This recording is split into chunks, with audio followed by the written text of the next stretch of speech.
What's a story, amigos? This is Kino with some cool stories for today's story time. Today you can travel to Dinosaur Land with Teri Garr, Kino, and his friends. Surprisingly good. Stuart got some great photographs of the area.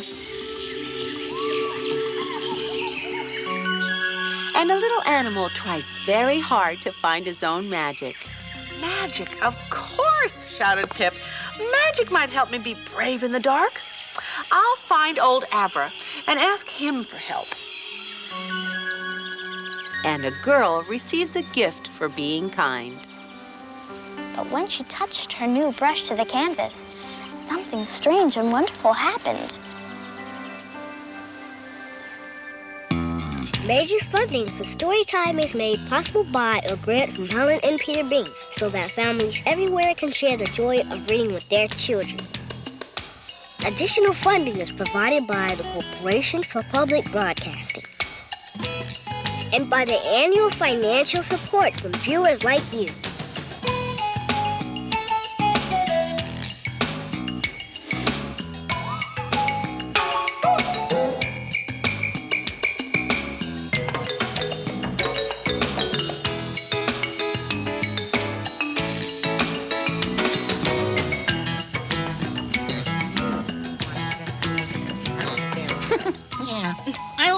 So.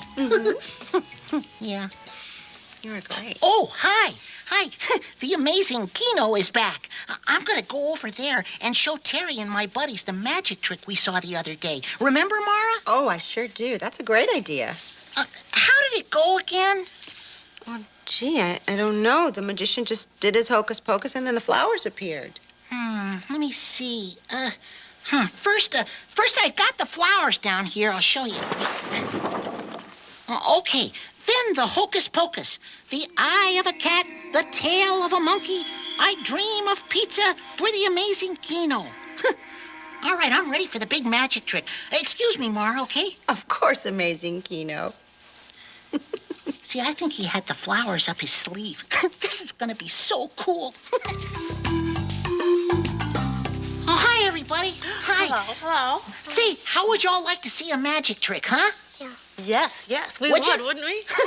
Okay, here I go. Now, I say my hocus pocus. Here I go. The leg of a cat, the nose of a monkey. I dream of pizza for the amazing Kino. And then I do this. Gee, it's not working too well. I think I need to do it one more time. Okay. Hang on, guys. Here I go. The leg of a cat, the nose of a pizza. I dream of monkeys for the amazing Kino. Ding blasted, I can't do it. Oh. No, you'll get it. Don't give up. Keep trying. In the meantime, shall we read a book? Oh, yes. Do you have one with magic in it? Well, yes. This book tells of a special kind of magic. Time travel. Now, if we traveled to a time a long time ago, what kind of animals do you think we'd find? Dinosaur. Dinosaurs? Dinosaurs, yeah. What else? Dogs and cats. Dogs and cats? Maybe. Do you know? Elephant. An elephant? Elephants, That's right. yeah. Well, in this story, a class of boys and girls goes on a trip together. And guess what they end up playing with in this book? The dinosaur. Dinosaurs. Dinosaurs. Oh, that sounds like a good story. Let's read it. Okay. This is called Time Train by Paul Fleischman, illustrations by Claire Ewert. Where to? The ticket seller asked. Dinosaur National Monument, Miss Pym, our teacher replied. In Utah. That'll be gate 44, the Rocky Mountain Limited. The man counted out 8 tickets. What takes you out west? A field trip for spring vacation, I spoke up. We want to learn all about dinosaurs. The man's eyebrows jumped. In that case, you want the Rocky Mountain Unlimited, gate 44A. And hurry! We just made the train as it pulled out of New York. By the time we reached Philadelphia, we knew we were in for an unusual trip.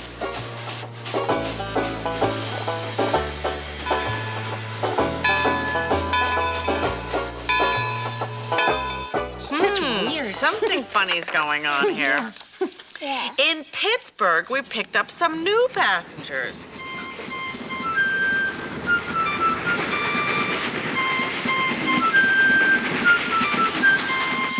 In Ohio, Miss Pym demanded to speak to the engineer, but he was busy.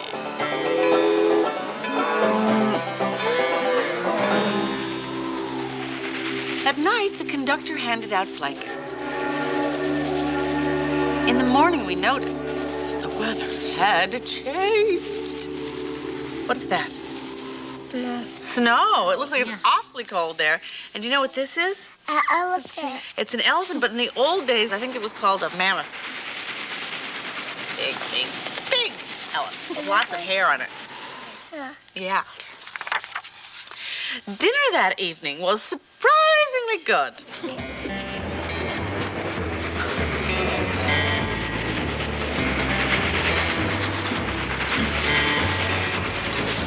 By the next morning, the weather had warmed up quite a bit.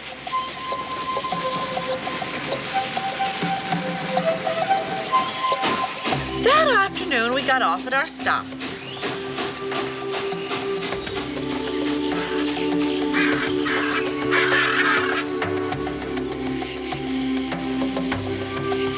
We couldn't find the Green River Motor Lodge, so we settled for a patch of dry ground nearby.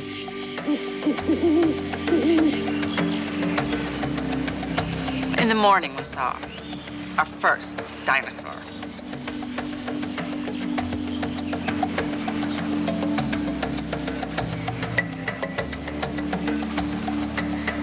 Emily and Alexander decided to do their project on it. The rest of us fixed scrambled egg for breakfast. I decided to study Stegosaurus eating habits. I'd love to ride on the back of a Stegosaurus. I know. Doesn't that look like fun? Yeah. Well, maybe you can if you can find the time train. Every afternoon, we came back to our camp and went swimming or played ball. Stuart got some great photographs of the area.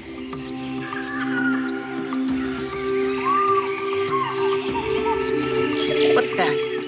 The flying dinosaur bird. It's a flying dinosaur bird, but there's a special name for it. And I think it's pterodactyl. Yeah. A pterodactyl. That's right. Yeah. It's like a pterodactyl. In fact, it is a pterodactyl. We were having such a good time that we hardly noticed the days passing. Then one morning, Miss Pym heard a whistle. It was the Rocky Mountain Unlimited making its return trip. Back in New York, my father met me at the station. See any dinosaurs, he joked. 1 or 2, I replied.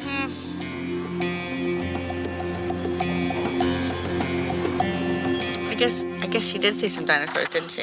Yeah. Haley and Danilo, how would you do it if you wanted to go back again to be with the dinosaurs? How would you do it?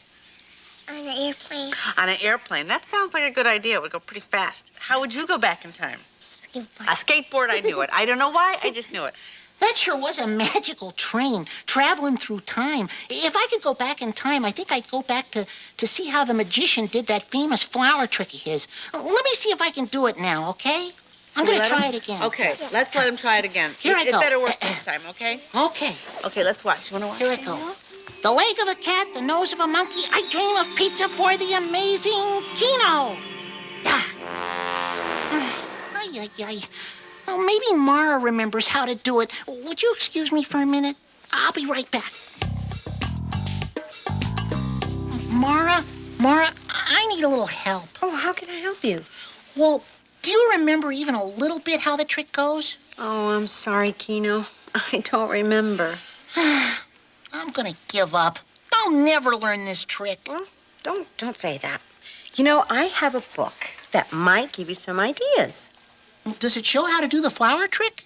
Well, no, but it is the story of a little animal who tries very, very hard to get what he wants. Let's go read it. Okay. Oh, too bad. Mara doesn't remember how the flower trick's done. Well, maybe there isn't really a big secret behind it, you know. Maybe it's just a matter of determination. Of determine what? Determination, Kino. That means to keep trying. Oh, well, I see, but it's hard when you don't know how to do something, right, guys? Yeah, I guess so. Well, why don't we hear Teri read this book and see if there's anything we can learn? All right. Let's read this one. This is Pip's Magic by Ellen Stoll Walsh. Okay. I'm afraid of the dark, said Pip. Even shadows scare me. His friends didn't know how to help. But the frogs did. Ask old Abra, the wizard, they said. He's over by the big pink rock, turning stones into mushrooms.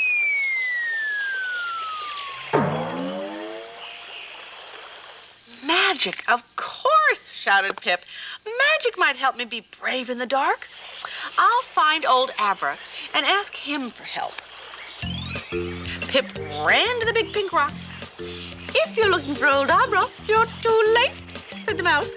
He went into the woods, and he won't be back. Pip sighed. It's as black as shadows under a rock in there. But the wizard has magic, and I need magic to be brave in the dark. I must try to catch up. And he followed old Abra into the woods.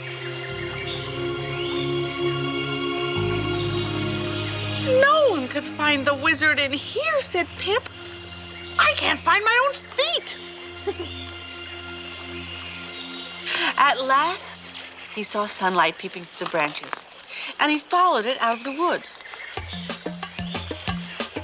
If you're looking for old Abra, you're too late, said a sparrow. He went into the tunnel, and he won't be back. Then I'll go too, said Pip. Oh dear, the tunnel's as black as night with my eyes closed. But the wizard has magic, and magic might help me be brave in the dark. And he followed after old Abra. Pip ran up and down the tunnel and looked in all the darkest hiding places. The wizard wasn't there. Pip found his way out just as night was falling. If you're looking for old Abra, you're too late, said a snake. He went over those hills, and he won't be back. Yes, yes, that's a snake, isn't it? Yes. The night is as black as river mud, Pip said with a sigh. But I need magic to be brave in the dark. And he climbed through the night after old Abra. Pip found old Abra, resting where the sun rises. Please give me magic, old Abra. I need magic to be brave in the dark, said Pip. But you already have magic, said the wizard. You found it in the woods, and in the tunnel, and in the night. You have enough, and maybe some left over. Pip tested his magic just to be sure. Old Abra was right. He wasn't afraid of the dark. Pip took his leftover magic to a quiet place. What are you doing? Asked the frog. Shh, said Pip. I'm turning stones into mushrooms.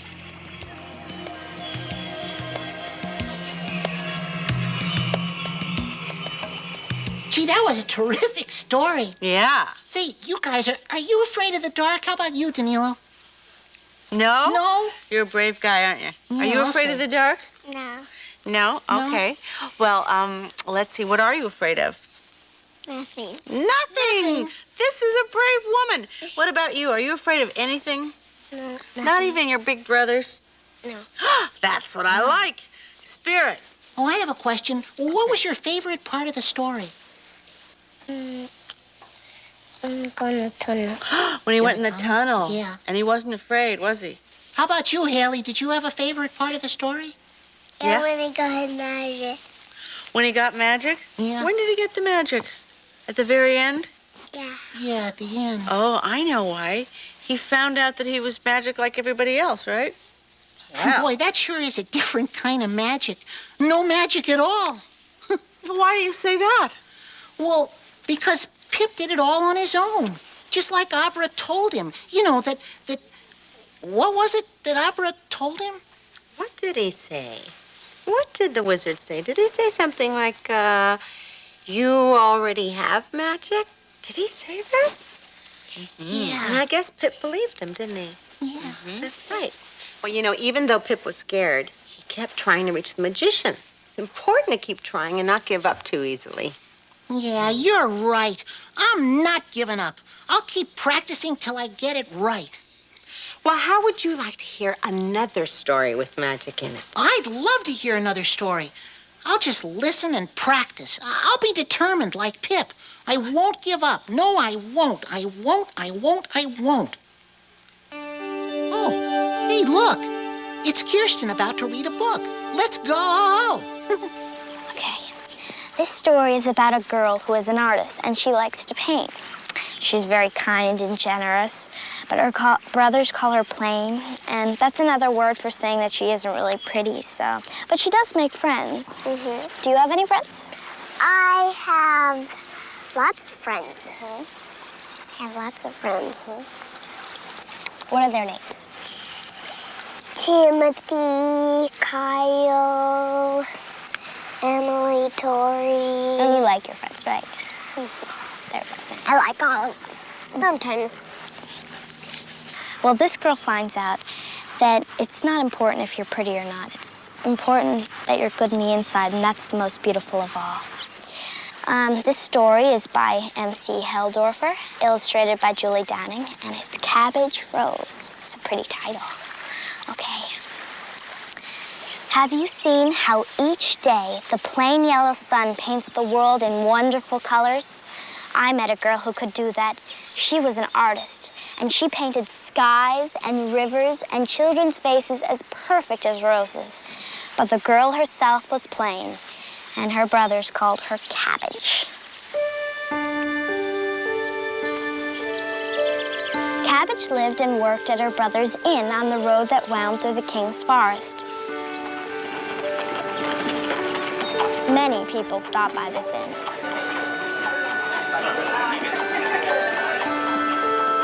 Ladies on their way to meet the prince, rich men who hoped their daughters would win the prince's heart, and once, on a half-moon night, a magician.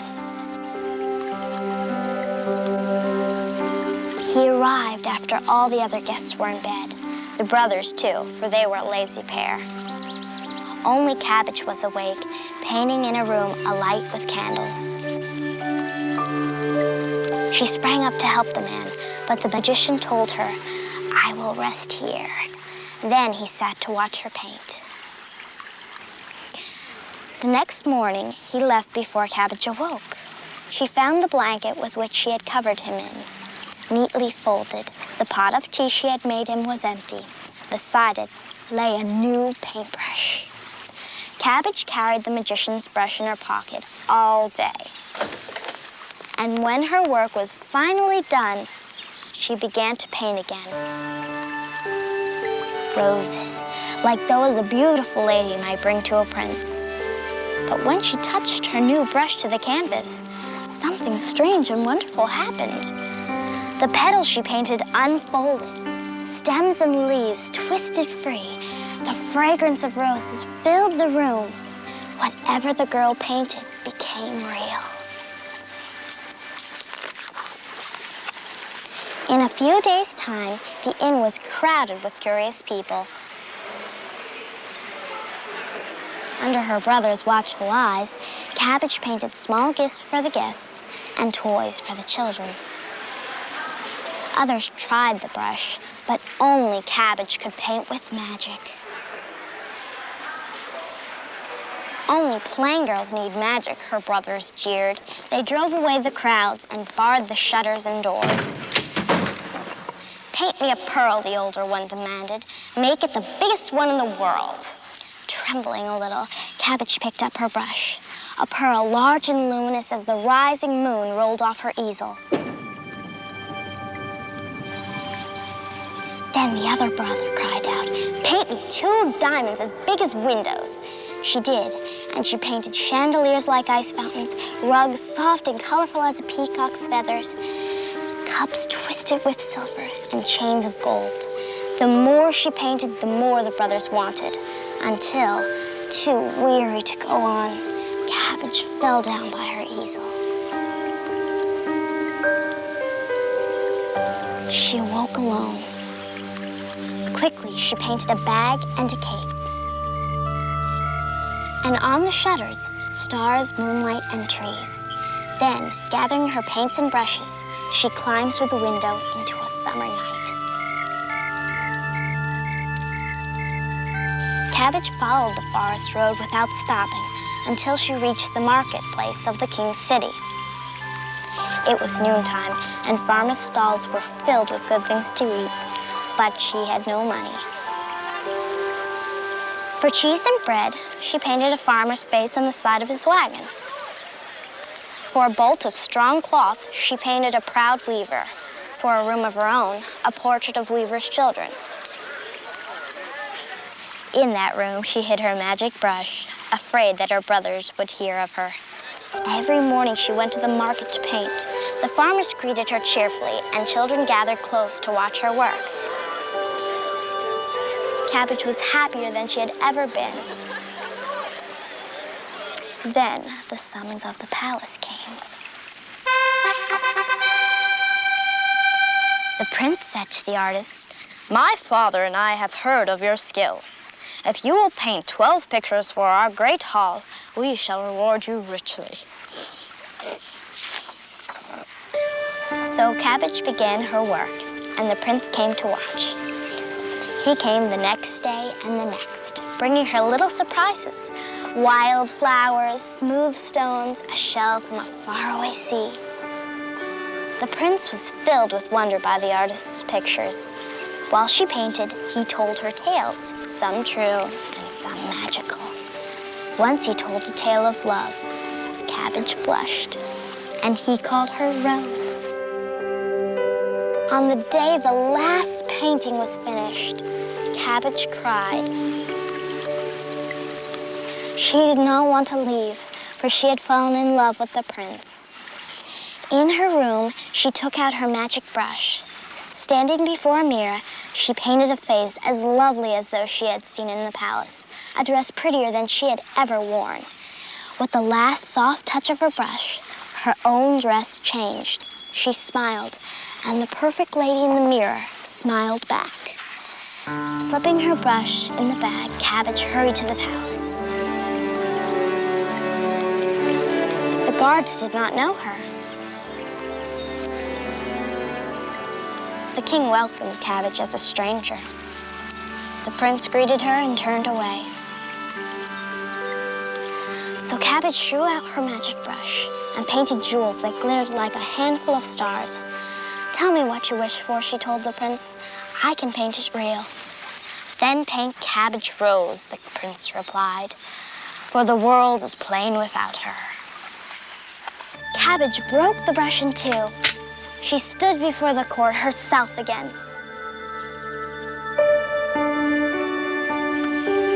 Some kind of magic ended then, but the people say another kind began.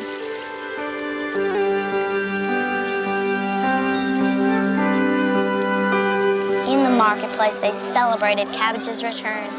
The children gathered close to her, laughing and talking while she painted.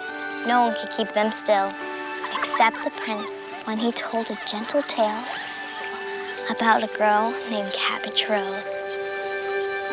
I like that story, did you? Yeah, that was a good story. What would you do if you had a magic paintbrush? I would paint things like rocks and trees and birds and streams and people and roses. You would paint everything, right? You would paint the world all over again. I like this story a lot because the prince falls in love with Cabbage Rose for who she really is, kind and generous. And once you've found love, that's the best magic of all. I like that. Love is the best kind of magic. Yeah, well, that maybe's true, but I still wish I could get my magic trick to work. Maybe now it will. I'm going to try it. Let's see. Okay. Let's see. Should we watch it? Okay. The tongue of a cat, the eye of a minnow. Can you believe it? It's the amazing Kino. Oh, it worked. Hey, it worked. Oh, that's terrific, Kino. Your determination paid off. Yeah, and I didn't even need a magic brush. That's right. You didn't give up, Kino, and that's great. And we are very proud of you. Well, thank you very much. And now for our amazing story picks. I would like to recommend this book of magic. It's called The Wizard. This is my recommendation for today. Oh, and I like this one. It's called Can I Have a Stegosaurus Mom? It's for kids like me who like dinosaurs. Thank you so much for joining us today. We hope you'll come back for our next story time. And until then, keep a story in your heart. Bye-bye, my little dinosaur tails. Bye-bye. Bye.